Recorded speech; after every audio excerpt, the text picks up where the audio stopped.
Skills good, YouTube. It's your boy Humble Warrior. Back at you guys with another video. Yep. It's been a rough night. I can say that. Officially, Tua Tagovailoa was ruled out with a concussion. He did go down late in the third quarter after colliding with how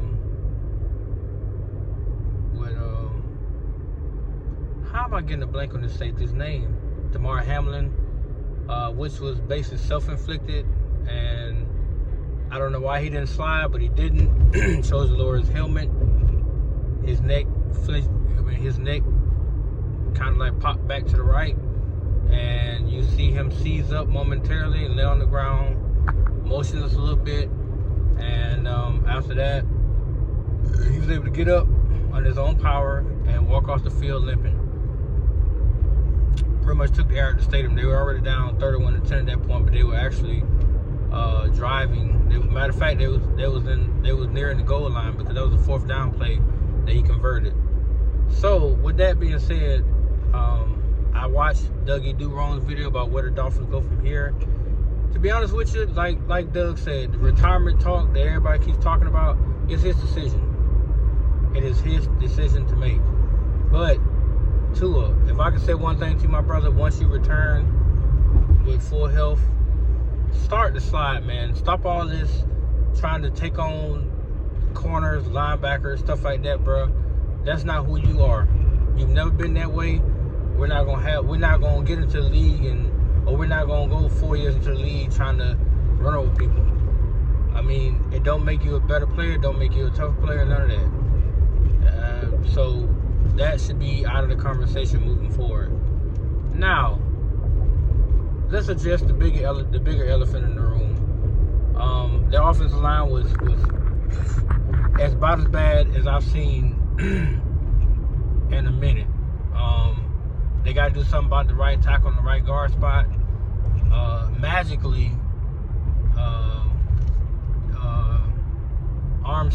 Teron Armstead came back in after Tua threw the pick six. Magically, his shoulder wasn't hurting anymore, so he returned to the game and played, I think, the rest of the game.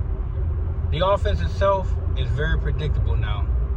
There's a lot of smoke mirrors, a lot of gadget plays, a lot of show me this and show me that, and trying to get cute and fancy. Respectfully, fuck all that, Mike McDaniel. You need to install a physical form of offense that will impose its will on opposing defenses, that will make defenses quit. Similar to what the 49ers, the Bills, other teams have made the Dolphins defense quit. We need to have that same form of an offense. It is cool to have speed, but you gotta have a balance. You gotta have a mixture.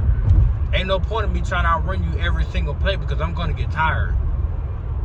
I might get you for a couple of series, but I'm not gonna last the entire game off speed. It has to have some type of boom and flash effect. This whole getting cute, gimmicky, no look stuff, all that shit should go out the window. Out the window. Because it doesn't highlight anything. The 49ers have the perfect form of offense. Smash mouth, bloody nose football, where they're lining up to impose their will against you and make your ass quit. And it works. Because most opposing defenses can't handle that kind of aggression for 4 quarters. So, moving forward, Mike McDaniel, get up, run the ball, make these easier passes, and stop all this trying to get fancy to go down the field type stuff. The deep shots, I still want them to happen. But let's be realistic. We need to go get us a 6'4" receiver that can make those contestable catches, because Tyreek can't do that. He physically can't do it. Jalen Waddle can't do it. They're going to end up injuring themselves, leaving the ground to go make a catch and to get popped for it. They're more dangerous on their feet, yards after catch, or running underneath the ball. That's where they make their mark at. Why is that not so hard to comprehend offensively? Why is it that we got one side of the offensive line that's decent, and the other side is hot ass boo boo. Can't hold a block to say them lies, to say their lies. Can't open up running lanes for A-Chain. Can't open up running lanes for Mostert. Why is that? And then for the idiots out there to actually sit here and beat the fuck out of Tua for last night's performance, newsflash, nutties.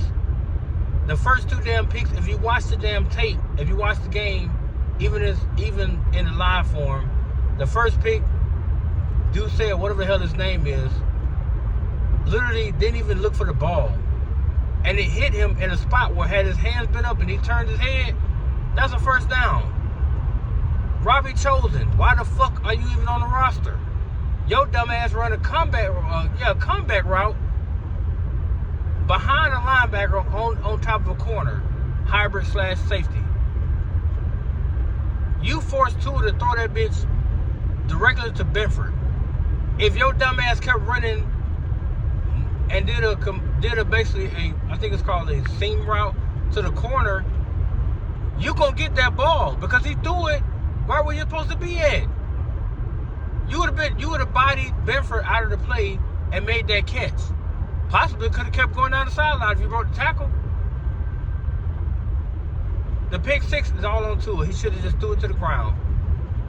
Lesson learned. Don't throw that shit up like that. That was a complete weak pass. Pick 6, we'll eat that one. But the first 2, it is what it is. But now this is getting concerning because now people, they're making this all about Tua's health, all about the concussion stuff. Nothing else gonna get talked about for the next few weeks other than this. And when he comes back to do a presser, he gonna get bombarded with questions left and right about his brain, about his overall health, about his mental status. All because he refused to slide. Who the fuck told him to do that anyway? It is okay to slide. It doesn't make you weak. It damn sure don't make you less of a quarterback because to me, you're still a top 5 quarterback in the league. To me, and this whole notion that, oh, well, you shouldn't build around a quarterback or build around Tua because he should be able to show that he can do a lot with a little. This ain't the Tom Brady effect where the defense is that damn stellar where you're getting carried game in and game out. This ain't that type of situation. We're talking about a barely below average defense right now that hasn't produced but 1 turnover in 2 games. Which was a fumble. 1 turnover in 2 games. That's all we got. So what elite defense do we have? I just want to know. I mean, in that game last night, they did, to their credit, they slowed down Josh Allen completely. But let's be real here. James Cook had his way with that damn defense. You focus on Josh Allen, but you let James Cook eat. So what sense that make? At least I can give the Bills their credit. They shut down Tyreek and Waddle completely. It's just A-Chain was having his way. But he's faster than James Cook is. So he's going to get through them crevices faster. And be able to get wiggle room to get downfield. Outside of that, it became a joke, bro. Like, this is ridiculous. It should not be to a fault to where Tua is the focal point of everything the Dolphins do. That's ridiculous. That is flat out ridiculous. And we should not continue to hear about this week in and week out, but we are. Until he returns to the lineup, we're going to hear about it. And then there are going to be the pauses when he returns, especially if he plays against the Colts in Indianapolis. There's going to be a big pause over the stadium. Will he be able to take a hit? Will he be able to stay on the field? Will he be able to get the rest of this season? All those questions are going to be surrounding that team when it shouldn't be that way. Had you done your homework in the beginning of the season, which means to build your fucking lineup like every other elite team does, they build up front and then they put playmakers around the quarterback because your quarterback is not a running back. He is not meant to sit back there and take shot after shot after shot after shot after shot. That is not what a quarterback's supposed to do.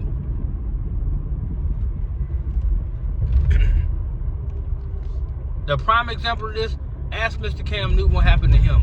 And people only beat Tua for the concussions. But ask Cam Newton. He wanted to go back to football. Everybody said, fuck no, you can't do it no more. Your ass took too many goddamn shots. It was fun to watch him somersault in the end zone win it. It was fun to watch him jump over people win it. But look at him now. I'm not saying he's decrepit, but the man's body is giving up on him. The hell you will continue to take these kind of shots and put me in jeopardy? No. It let him know off rip. No, we're not finna keep doing this no more. That's not gonna continue to happen. So he had to gracefully walk away. Anybody with those type of shots, it'll do it too. That's why too it's important, man, for you to stop this. No longer should you even attempt to run anywhere. It's okay. You should have a single rushing yard, not one. Leave that to your running backs, your fullbacks. Leave that to Tyreek Hill. Leave that to Water. Leave that to the guys that's out there that's meant to do their job. Your job is to deliver the football. That's all you got to do. If the ball in your hands, they can't touch you. It's just that simple. But I'm not gonna talk about this no more, guys. I'm hoping that we regroup and we go play Seattle. Hopefully get this dub up in Seattle and move on to 2-1. Because if we can win this game and possibly win against the Titans, we're in a good position to go 3-1, and we'll still be in a huge fight for the AFC East. Because people pretty much rolled us off now. The season's over. His career's over. We need to go and fire Chris Greer, fire Mike McDaniel, and get rid of Tua. Okay? You get rid of all three of them, then what's your next move? So then you basically restart, because if that's the case, you got to get rid of Jay Ramsey, you got to get rid of Waddle, you got to get rid of Hill, you got to rebuild that entire offense and defense from the ground up. According to the fan base, that's the best move to make. So, what's the point of arguing about what's the next move if the fan base got it all figured out? And they feel like that's the best move. But in my humble opinion, I think Tua would be fine. I just think that he has to sit out at least the next 2 games for precautionary reasons. Let him sit out the next 2 games, possibly 3 games. Come back after the bye week and be ready to go against the Colts. Because we're going to need him down. We're going to need him the rest of the way. But we're also going to need him to play smart. And we're also going to need him to understand your legs are not required in this offense. That's not even a part of what you do.